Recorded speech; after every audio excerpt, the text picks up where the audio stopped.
जो बनियान उससे जो उसका गला घोट दिया। और जो फिर पुलिस ने जो है वो डिटेल में पूरे घर की तलाशी ली, तो वो सिंदूर जिससे वो लिखा हुआ था, वो सिंदूर की डिबिया भी उसके बेड के नीचे मिल गई। और जिस पेज पे वो लिखा हुआ था, जिस कॉपी पे वो जो चिट्ठी लिखी हुई थी, घर में जितने भी बच्चों की कॉपी किताबें थी उन सबको एक एक कॉपी को डिटेल में देखा गया। और उसमें जो मृतक जो केशव है उसी की स्कूल की कॉपी थी, जिसका वो पेज जो फटा हुआ था, तो पुलिस को वो भी जो है उससे कनेक्ट हो गया। फिर बाद में पूछताछ में उसने अपने डिटेल पूछताछ और ये सब सारे एविडेंस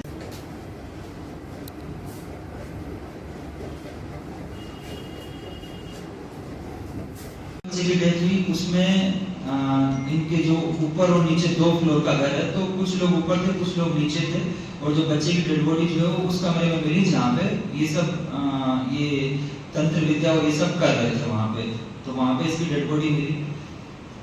और डेड बॉडी के बारे में जो सबसे पहले इसके चाचा ने जाके वहाँ पे उस कमरे में देखा कि जब बच्चा गायब हो गया, तो इसके चाचा ने सबसे पहले उसी कमरे में जाके देखा जहाँ पे ये सब तंत्र मंत्र और ये सब कर रहे थे, तो वहीं पे उसकी डेड बॉडी मिल गई। इसके बीच में जो एक और घटना हुई जो लगभग इस घटना से 7-8 दिन पहले की है,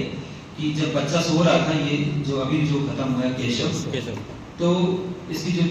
बहन है उसने देखा कि उसके गले में जो चुन्नी लपेटी हुई है, और मतलब वो पूरी तरह से कसा हुआ नहीं लेकिन चुन्नी लपेटी हुई है, तो उसने हल्ला मचा दिया।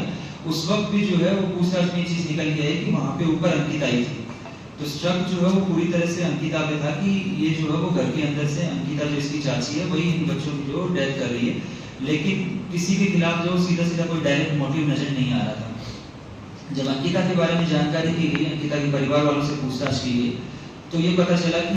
थाना खतौली के केलावड़ा गांव में एक बच्चे की हत्या के संबंध में पुलिस को सूचना प्राप्त हुई। पुलिस और अधिकारियों द्वारा तुरंत मौके पर पहुंचकर इस शव का मौका मुआयना किया गया और जो घटना स्थल था उसका मुआयना किया गया और जो परिजन थे उनसे बात की गई। तो इसमें ये पता चला कि एक 7 वर्षीय जो केशव है ये खेल रहा था और खेलने के बाद में ये गायब हुआ और थोड़ी देर बाद में इसी घर के अंदर जो है इसकी डेड बॉडी मिली। पुलिस ने जब और डिटेल में जानकारी की तो ये पता चला कि इसी घर में 1 महीने पहले भी जो है इससे एक छोटा भाई था, उसकी भी जो है वो इसी तरीके से संदिग्ध परिस्थितियों में शव उसका मिला था, लेकिन घर वालों ने उसको बीमारी समझते हुए उसको दफना दिया था और पुलिस को जो है वो सूचना नहीं दी थी।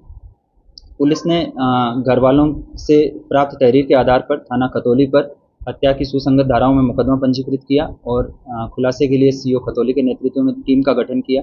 और इस पूरे घटनाक्रम का जब अलग अलग जितने भी एविडेंस थे, जो मौके से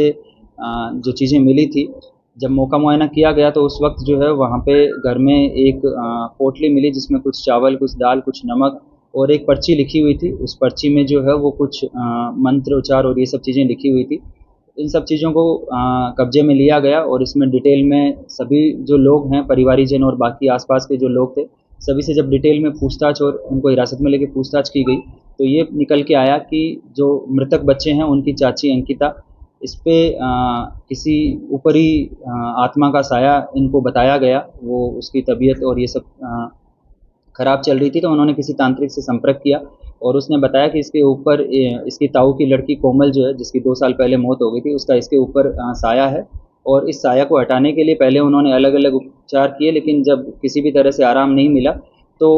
तांत्रिक द्वारा बताया गया कि इसमें आपको जो है वो बलि देनी पड़ेगी। तो 1 महीने पहले भी जो अंकिता ने मौका देखकर, जब सिर्फ घर में अंकिता और एक छोटी बच्ची और एक मृतक बच्चा घर पे मौजूद था, उस वक्त उसको घर में एक कपड़े से उसका गला घोंटकर हत्या कर दी गई। लेकिन घर वालों को जो है वो इस बात का आभास नहीं था कि परिवार का कोई सदस्य हत्या कर सकता है, तो उन्होंने बीमारी मानते हुए उसको दफना दिया था। और इस बार भी जो है उसके बाद भी जब इसको आराम नहीं मिला तो ये दोबारा वापस उस तांत्रिक के पास गए और अंकिता और उसकी माँ, तो इन लोगों ने फिर जो कहा, तो तांत्रिक द्वारा बताया गया कि इनको एक और बच्चे की बलि देनी पड़ेगी। उसके बताए अनुसार दिनांक 17 तारीख को अंकिता ने मौका देखकर जो इनके घर का दूसरा बच्चा था उसकी भी कपड़े से गला घोंटकर हत्या कर दी। और इसमें पुलिस ने जो मौके से जो जो नोट मिला था जिसमें मंत्रोच्चार वगैरह लिखे गए थे, उसकी जो राइटिंग और उसके अंदर उसके ऊपर जो लिखा हुआ मटेरियल था, उसके संबंध में जब घर में डिटेल में सर्च किया गया तो वहाँ पे एक सिंदूर की डिबिया मिली जो अंकिता के बेड के नीचे थी, जिससे प्रथम दृष्टया ऐसा प्रतीत होता है कि ये नोट उसी से लिखा गया है। इसमें घर वाले जो जितने भी सदस्य थे उनसे भी जो है वो इन शब्दों को और बाकी अन्य उनके हस्तलेख के लिए भी नमूना हस्ताक्षर और नमूना चीज़ें ली गई। तो उन सब के द्वारा जो नोट लिखे गए उसमें से अंकिता की राइटिंग जो है वो काफ़ी हद तक उसी नोट में जो लिखे हुए शब्द थे उनसे मिलान कर रहा था। फिर डिटेल में जब अंकिता से गहनता से पूछताछ की गई तो उसने अपने जुर्म का इकबाल किया और उसने ये बताया कि उसके ऊपर जो बाहरी आत्मा का साया है उसका हटाने के लिए उसने अपनी माँ और तांत्रिक के कहने के अनुसार इन बच्चों की हत्या की है। इसमें अंकिता और उसकी माँ जो रीना है इनको गिरफ्तार किया गया है और इनको माननीय न्यायालय के समक्ष प्रस्तुत किया जा रहा है। और इसमें जो